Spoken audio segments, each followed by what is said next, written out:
જય શ્રી કૃષ્ણ મિત્રો, નિત્ય સત્સંગમાં આપ સૌનું સ્વાગત છે।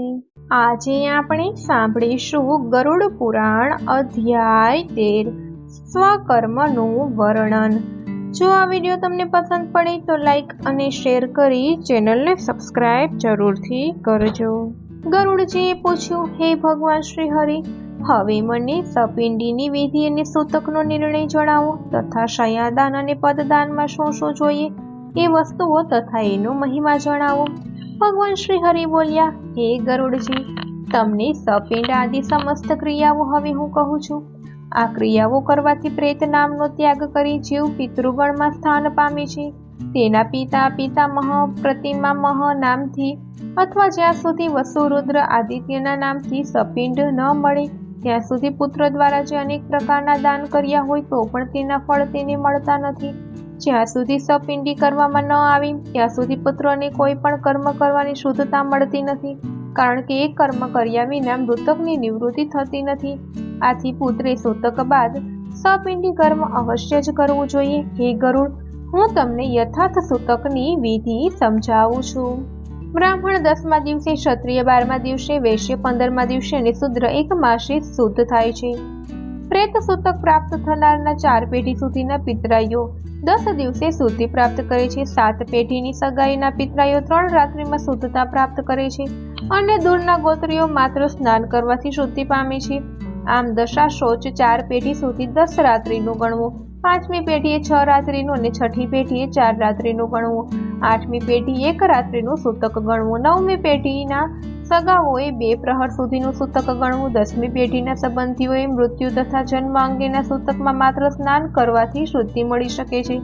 દેશાંતર ગયેલા માણસનું મૃત શોધ જ્યારે જાણવામાં આવે ત્યારે 10 દિવસમાં જેટલા દિવસે સાંભળવામાં આવે તેટલા દિવસ બાદ કરીને બાકીના દિવસનું સૂતક પાડવાનું।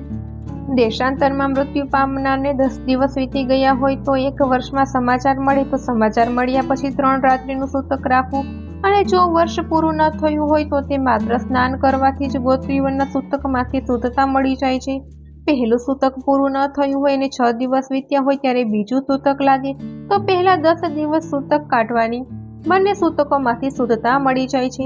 બાળકના મૃત્યુના વિષયમાં દાંત ફૂટ્યા અગાઉ બાળક મરણ પામ્યું હોય તો સ્નાન કરવાથી સૂતક તરત જ પૂરું થઈ જાય છે। દાંત ફૂટ્યા પછી પણ ચોલ સંસ્કારથી માંડીને જનોઈ આપેલ બાળક મરણ પામે તો 3 રાત્રિનું સૂતક લાગે છે। તે ઉપરાંતની વય ધરાવતા બાળકનું સૂતક 10 રાત્રિનું લાગે છે। જન્મ થયા બાદ 27 મહિના પૂર્ણ થયા પૂર્વે પુત્રી મરણ પામે તો સ્નાન કરવા માત્રથી સૂતકમાંથી શુદ્ધ થવાય છે।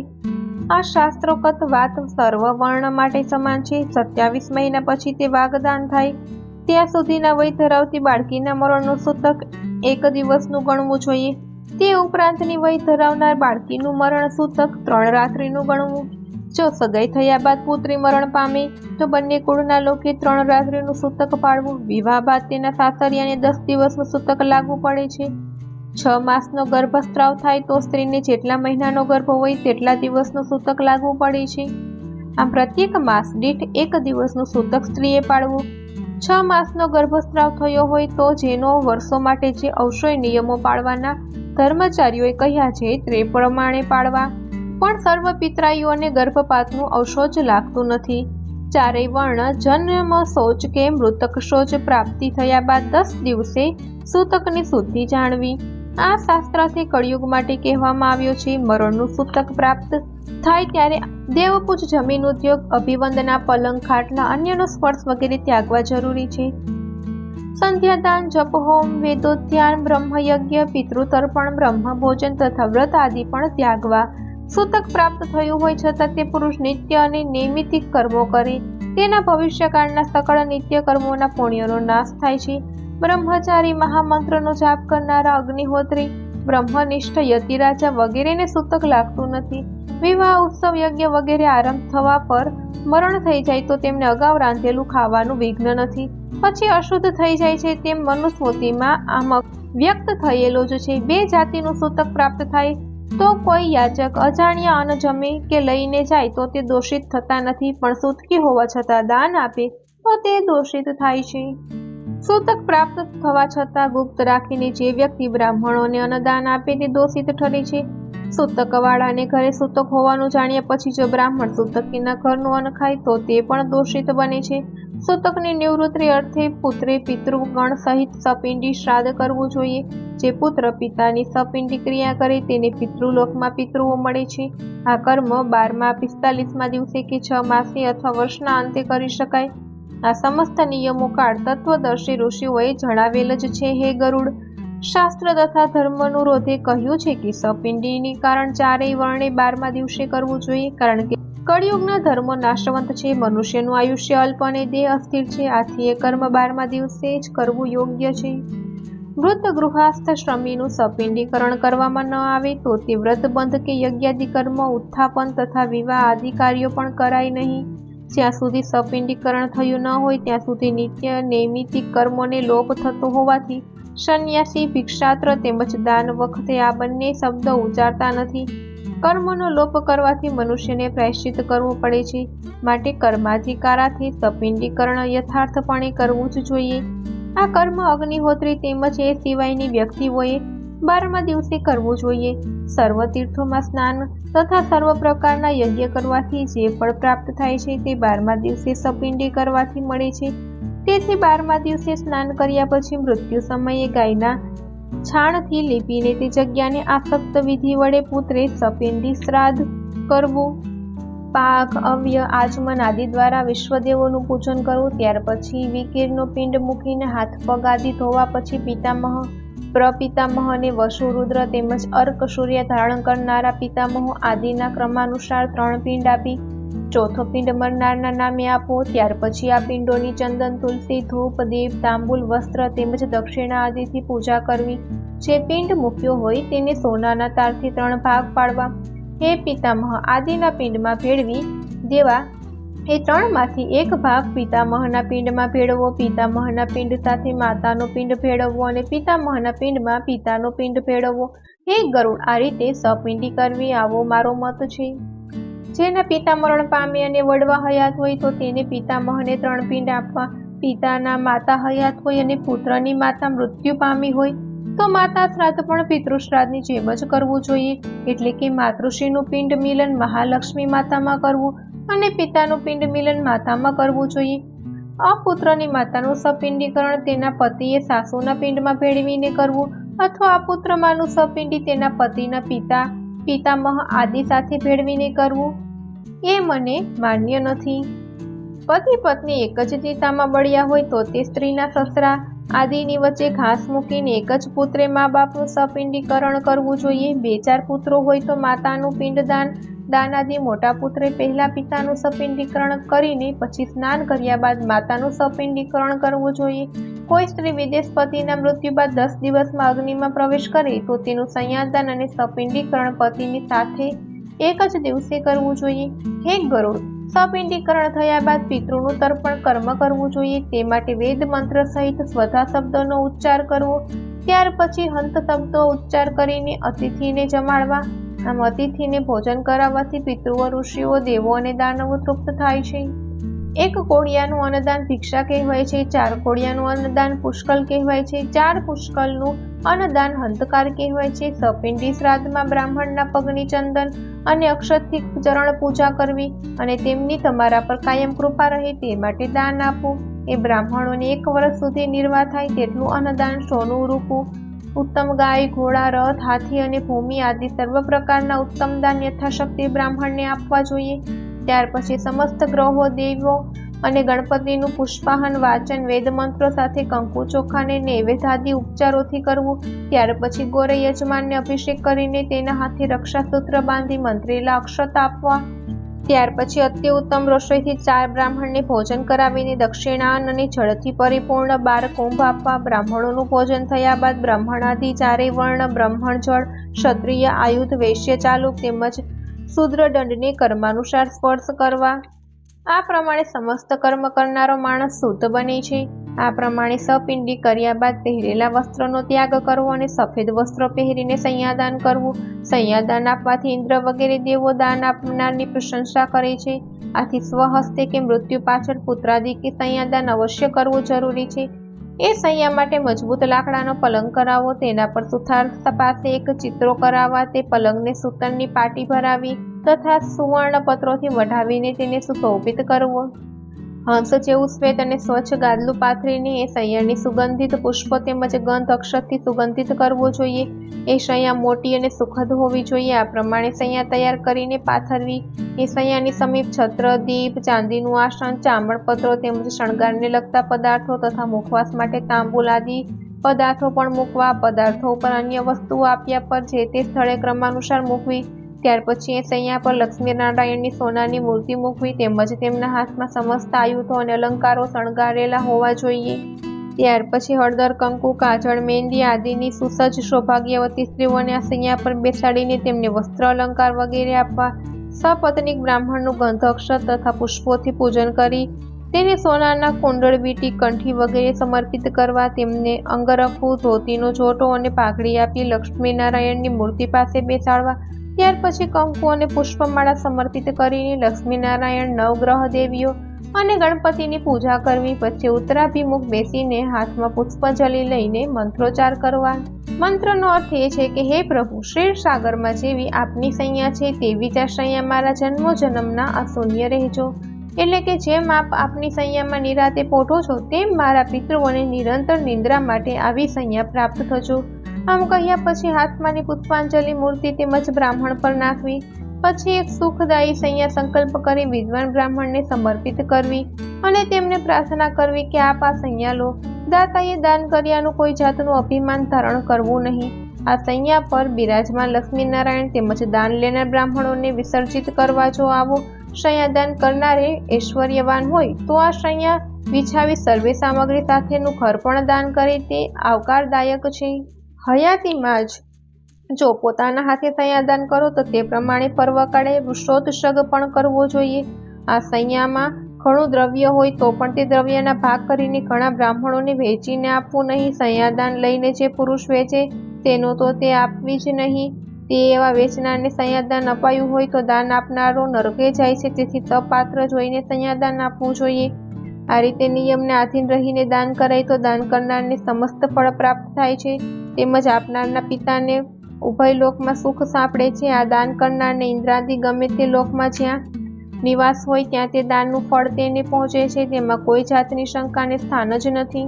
શૈયા દાનના પ્રભાવથી મરનારો ઉત્તમ વિમાનમાં આયુધ થાય છે અને અપ્સરાઓના સમૂહમાં રહે છે. આ રીતે શૈયા દાન કરવાથી તે દાનનું ફળ ભોગવનારો સર્વભયમાંથી છૂટીને પ્રલયકાળ સુધી સ્વર્ગલોકમાં સુખ ભોગવે છે.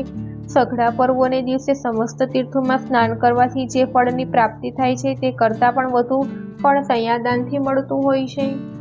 આ પ્રમાણે પુત્રે શૈયાદાન કર્યા બાદ પડદાન કરવું જોઈએ. હે ગરુડ, હવે પડદાનની વિધિ સાંભળો. પડદાન 6 જાતના છે: છત્રી, ચોળા, વસ્ત્ર, વીંટી, કમંડળ અને આસન.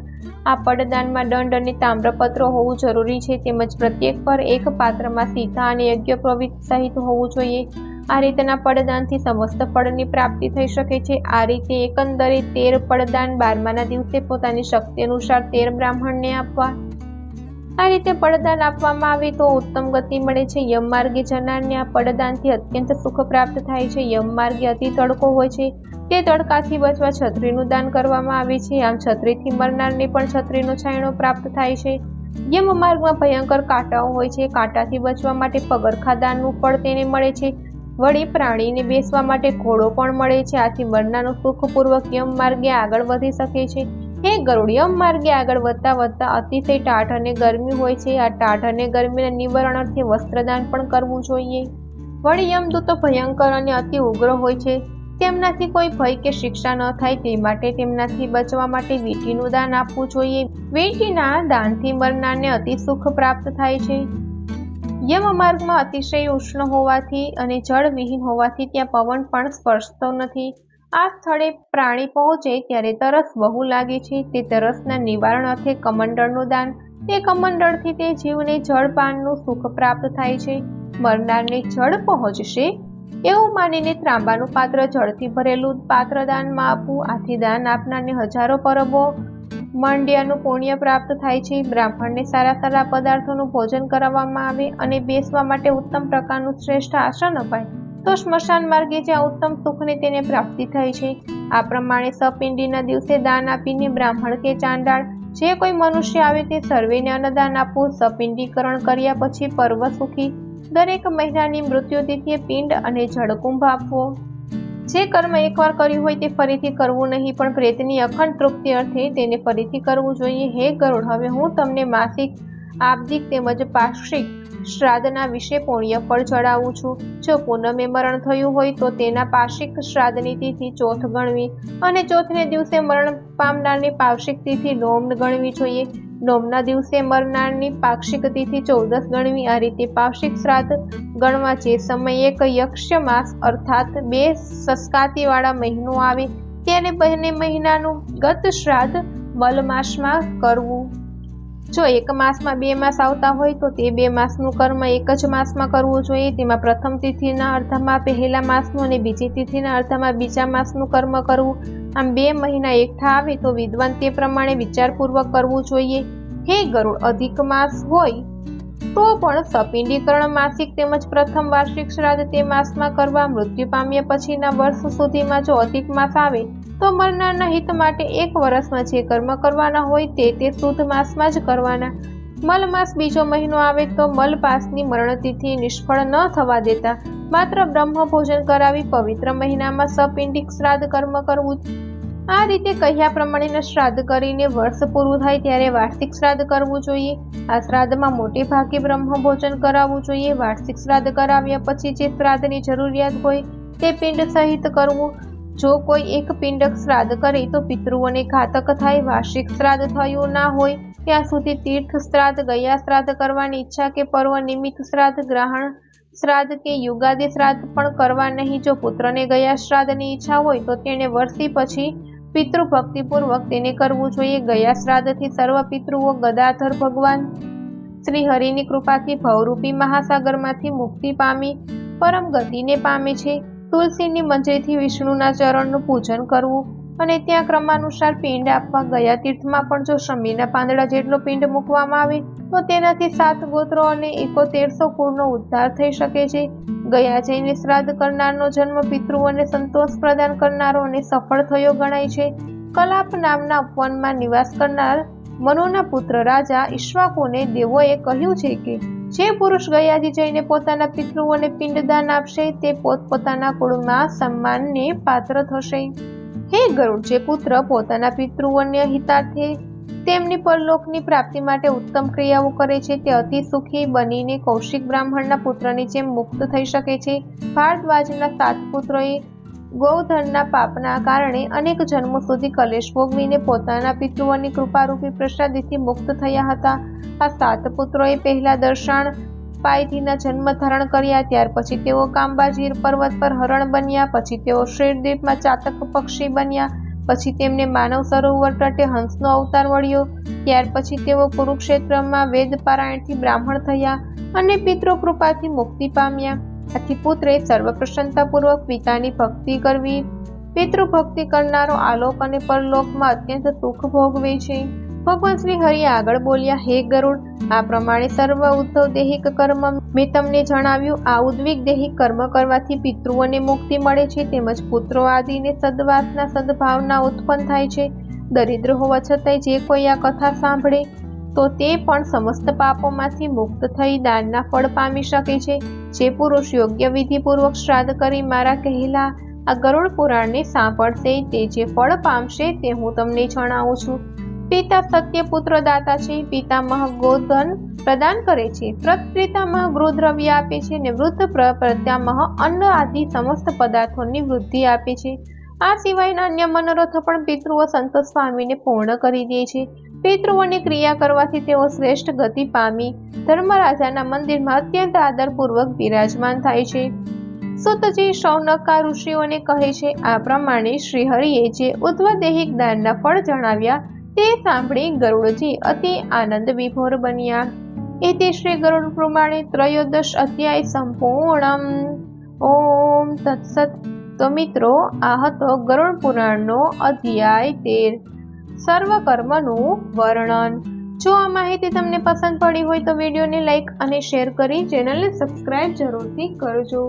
જય શ્રી કૃષ્ણ.